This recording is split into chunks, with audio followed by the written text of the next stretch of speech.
uses people. And this fire that we have coming from the leadership, transferring to the people around us, to the goal that we have tonight, representing the great future of Children's Mission Philippines. Na mas marami pa tayong ma-achieve, mas marami pa tayong matutulungan, mas lalawak pa ang ministry, mas lalago pa ang mga bagay-bagay na hindi lamang makikilala ang Children's Mission Philippines sa Pilipinas lamang, at makikilala rin ito sa iba pang mga lugar at sa ibang mundo.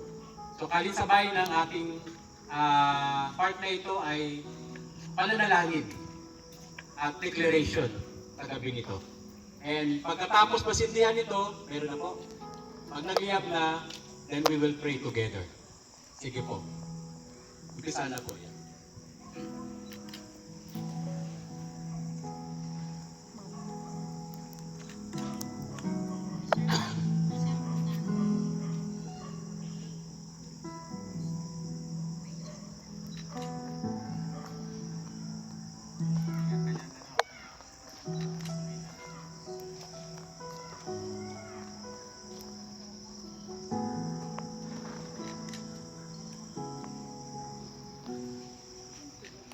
Sabay tayong lahat mamaya manalangin, magpasalamat, sabihin natin, pasasalamat natin sa Panginoon sa buhay na ito.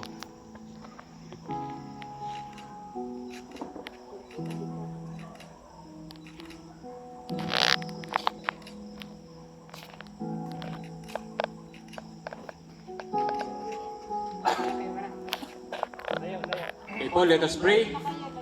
Tayo po'y manalangin. Okay na po, pwede na po natin patayin. Tayo po'y manalangin lahat. Sabihin po natin pasasalamat. Sabay-sabay po tayo. Pray with unison. Salamat po, Panginoon. Sa biyaya mo po sa amin, O God. Salamat po sa iyong pagpapala sa amin sa gabing ito, sa buhay na meron kami. Pinupuri ka po namin at pinapasalamatan, Ama. Patuloy po kayong maghari, Panginoon. Manguna, Panginoon. At maitaas, Panginoon. Sa ngalan ng Children's Mission, Panginoon. Kami ay kumakatawan, Panginoon, sa pananampalatayang Kristiyano, Panginoon, na gumagawa ng magagandang bagay sa kapurihan mo, Panginoon. In every department, every people, mula sa pinakasimple hanggang sa pinaka-functional, Panginoon, pinakamataas na gawain, Panginoon. In the name of Jesus Christ, Lord, itinatas po namin ito sa iyo. Sa iyo po lamang, Panginoon, ang kapurihan at pasasalamat. Palakpakan natin lahat ng Panginoon. Pinakamalakas na pagpapala at pasasalamat sa Panginoon. Purihin ka, O Diyos! Purihin ka, Panginoon! Purihin ka, aming Ama! Sa ngalan ng aming Panginoon Jesucristo, ang lahat ay magsabi ng Amen at Amen. Palakpakan po natin uli ang Panginoon.